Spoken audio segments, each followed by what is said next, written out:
5 biji gol yang berlaku di situ Melikas cukup cantik. Semua yang gol telah dilakukan pada perlawanan tersebut, tapi malangnya bukan milik Sabah FC, guys. Assalamualaikum guys, selamat datang ke SRTV. Okey, ini adalah video ulasan mengenai perlawanan yang kamu nampak nih di antara Sabah menentang Selangor di Stadium Mikas yang diakhiri dengan keputusan 3-2. Fuh, aku tidak ada di stadium untuk perlawanan tu, aku bekerja, tapi sebelum aku buat video ini aku telah menyaksikan full time perlawanan tersebut dan juga mendapat salah satu feedback yang datangnya daripada salah seorang peminat pasukan bola sepak Sabah FC, pandangan beliau mengenai perlawanan di antara kedua pasukan ni. Jadi ini dia guys, penjaring-penjaring untuk perlawanan pada match ke-18 ni di mana Sabah telah jaringan gol telah dilakukan oleh Badru Bakhtiar dan finally guys, Embalo. Aku akan cakap mengenai Embalo lah untuk ulasan video ni, ada sedikit benda yang aku ingin kongsikan kepada kamu. Dan seterusnya jaringan dilakukan oleh Selangor daripada Mukhairi, Brandon dan juga Hein Tet Aung, kalau ngam sebutan aku.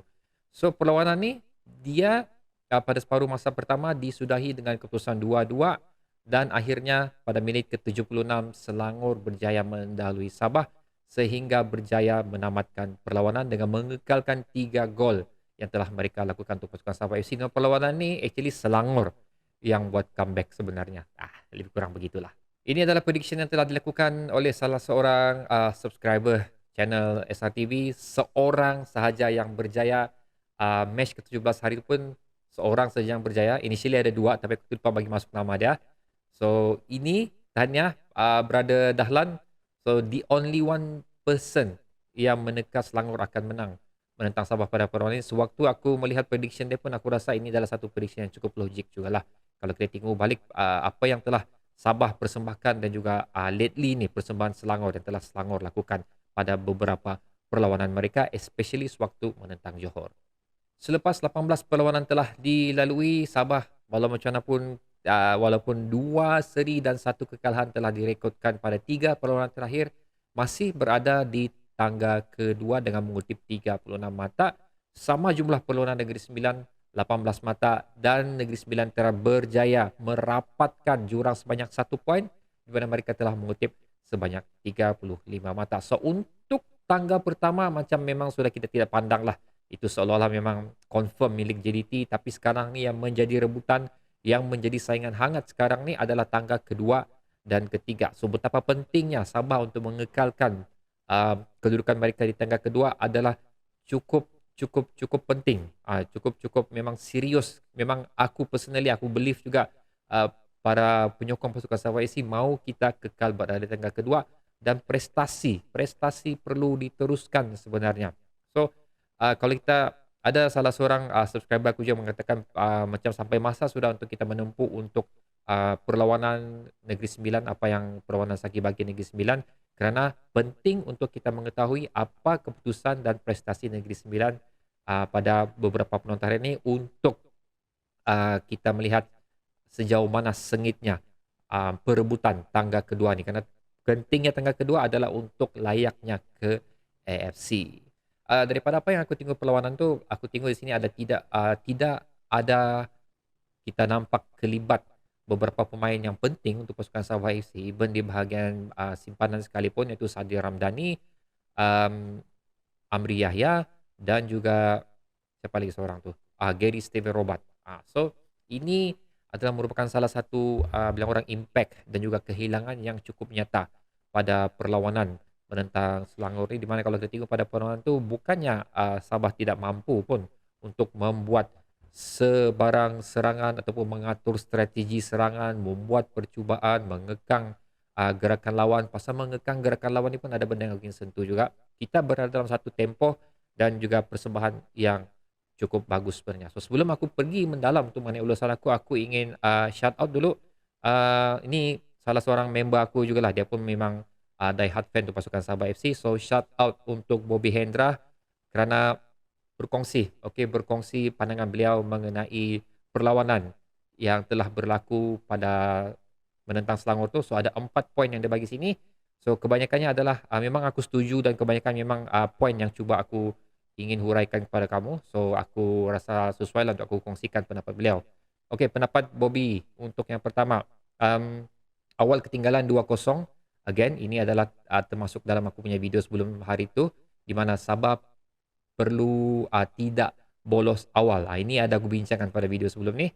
So teruskan lagi, punca player nampak banyak loose ball. Lepas tu player semua mula tekan lawan dan mula hasilkan jaringan. So nampaklah walaupun Sabah ketinggalan 2-0 tapi usaha mereka sebenarnya cukup bagus. Diorang punya moral cukup bagus untuk kembali menyamakan kedudukan, kembali untuk memberi saingan pada peluang tersebut. Tapi unfortunately untuk second half, oleh kerana terlalu banyak tekanan, terlalu banyak larian, terlalu banyak um, ball possession yang telah diberikan oleh pasukan Sabah untuk mengasak kubu pasukan Selangor itu, telah menghukum mereka pada separuh masa kedua, di mana stamina telah memang aku tengok perlawanan untuk separuh masa kedua, nampak sangatlah stamina Sabah memang ketara berubah pada separuh masa kedua tersebut. Dan seterusnya, poin kedua daripada Bobby adalah Embalo first half nampak berbeza dari game-game sebelum ni. Di mana beliau cakap sebelum ni dia nampak tiang lah. Dan sekarang sudah mula bergerak dan nampak sudah lebih relax control ball. Kalau dulu asal dapat bola aja terus shoot. Tapi sekarang memang dia lebih mengawal bola, cuba memberi peluang untuk rakan-rakan yang lain naik ke atas sebelum membuat sebarang pasingan ataupun membuat percubaan. Ketiga adalah ketiadaan Sadil dan Gary nampak Sabah kurang untuk hold bola di bahagian tengah.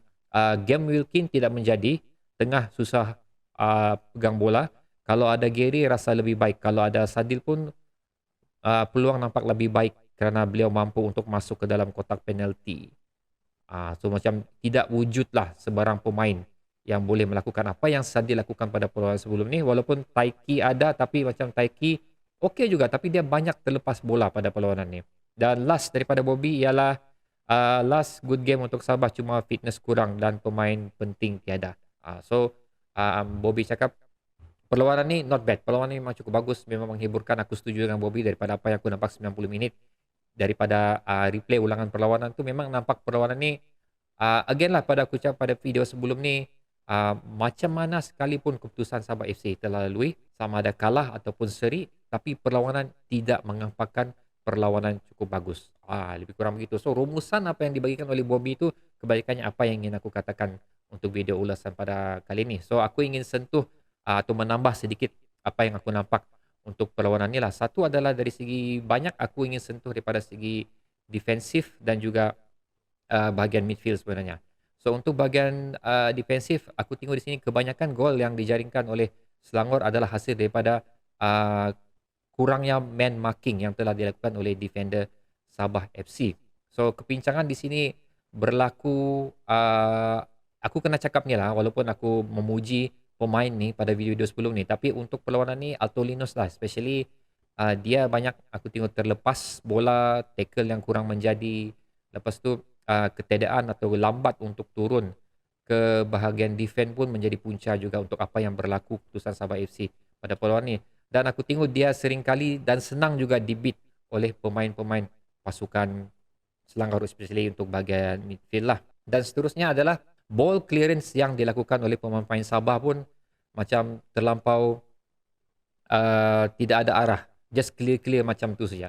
So masuk ke pasingan yang dilakukan daripada defense ataupun midfield yang membantu pasukan defense ketika Sabah diserang tidak berapa apa ayat yang selalu aku cakap tu, tidak berapa ada vision untuk di mana sepatutnya bola itu dilarikan. Ini yang berlaku pada perlawanan tersebut yang aku nampak, di mana setiap kali clearance yang dilakukan oleh pasukan Sabah bola itu akan dapat kembali kepada pasukan Selangor.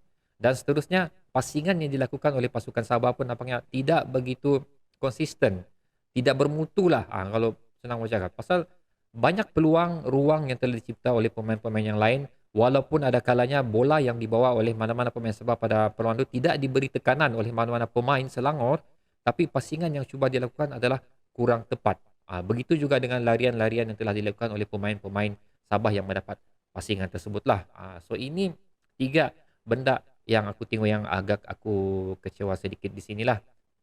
So satu lagi, macam aku cakap tadi, dengan ketiadaan Gary Steven Robert, walaupun Pak Tisu melakukan tanggungjawab yang cukup bagus, bagi aku Pak Tisu adalah salah seorang player yang mempunyai persembahan yang cukup menarik lah pada perlawanan ni. Tapi aku tengok dia agak kesorangan di situ pasal Stuart Wilkin, dia punya kemampuan dia bukan seperti Gary Steven Roberts. Mungkin Ong King Sui ingin melakukan one man marking atau one man holding untuk bahagian midfield, dan Stuart Wilkin sekali lagi cuba untuk diberi tanggungjawab untuk melakukan orang yang membuat ball progression, membawa bola ke hadapan ataupun masuk ke dalam bahagian Selangor, tapi again kurang menjadi pada perlawanan ni pasal Stuart Wilkin punya tanggungjawab nampak lebih ke dalam sedikit daripada apa yang kita nampak pada perlawanan sebelum ni.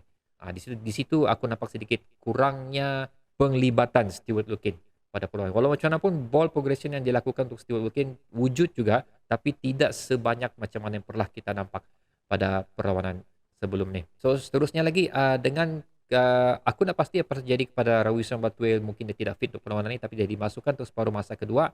Tapi untuk pendapat aku sekiranya Rawisan Batuil dimasukkan pada separuh masa pertama bukannya diletakkan Alto Linus pada perlawanan tersebut, mungkin kesilapan ataupun ya lebih kepada kesilapan yang dilakukan oleh defender pasukan Sabah FC pada perlawanan tersebut boleh berkurang.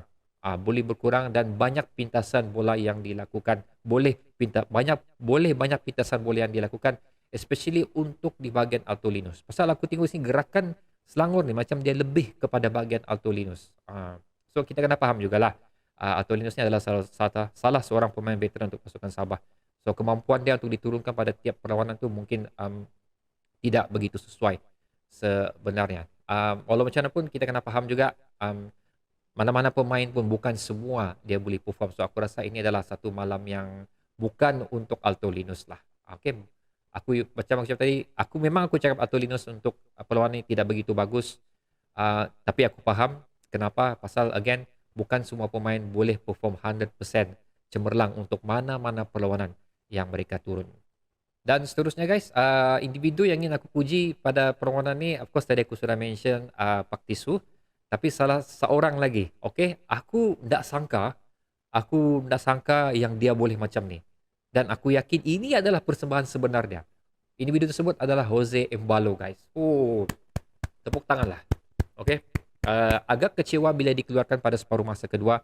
Aku yakin kalau ada lagi Embalo pada perlawanan ini sehingga 90 minit, pasti sesuatu akan berlaku ataupun mungkin banyak peluang yang boleh dimanfaatkan oleh beliau pada separuh masa kedua ni. Kecergasan dia, kelibatan dia dalam perlawanan ni seperti yang dikatakan oleh Bobby Hendra tadi, memang cukup nyata, jauh beza daripada apa yang kita nampak sebelum ni.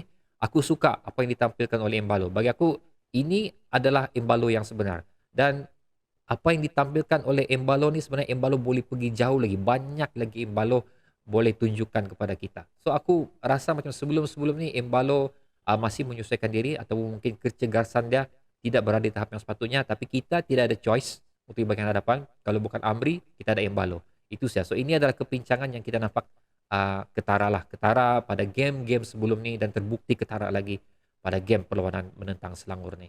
Dan satu lagi guys, aku kena cakap juga untuk gol ketiga, gol kemenangan pasukan Selangor ni memang nyata bagi aku. Sekali lagi pasukan-pasukan yang kita lawan untuk saingan Liga Super ni memang nampak sudah di mana kelemahan kita sebenarnya adalah kelajuan pemain-pemain pasukan lawan. Sekali lagi telah menghukum kita untuk gol ketiga yang dilakukan oleh Selangor yang telah membuatkan kita, walaupun persembahan kita cukup bagus, apa yang ditampilkan untuk tiap pemain pun aku berpuas hati sebenarnya. Walaupun kalah dalam perlawanan ni, kalah tetap kalah lah, walaupun macam mana hebat sekalipun kita walaupun hebat macam mana sekali persembahan kita lakukan, tapi kalau kita kalah, tetap kalah. Dan itu telah diambil peluang oleh pasukan Selangor, di mana sekali lagi kelajuan pemain yang selalu menjadi masalah untuk bahagian di defender kita telah sekali lagi menghukum kepincangan di bahagian pertahanan tersebut. Jadi itulah dia guys, sedikit ulasan mengenai perlawanan yang telah berlaku untuk Sabah menentang Sabah FC ini. Sekali lagi shout out untuk Bobby Hendra, terima kasih kerana memberikan ulasan anda untuk perlawanan ini. Dan ini sekali lagi, okay, ini sekali lagi menjadi musuh kita untuk perlawanan menentang Selangor, dan aku betul-betul berharap dapat dikenal pasti, dapat dicari solution untuk mengelakkan benda ni berlaku lagi. So ini adalah menjadi punca kepincangan ataupun keputusan, tiga keputusan terakhir yang kurang membawa hasil yang baik untuk pasukan Sabah FC. Bolos awal, guys. Itu dia. So sampai di sini saja ulasan aku untuk perlawanan ke-18 ni. So berjumpa lagi kita video yang seterusnya. Jangan lupa untuk subscribe dan juga like serta share aku punya channel, guys. Assalamualaikum.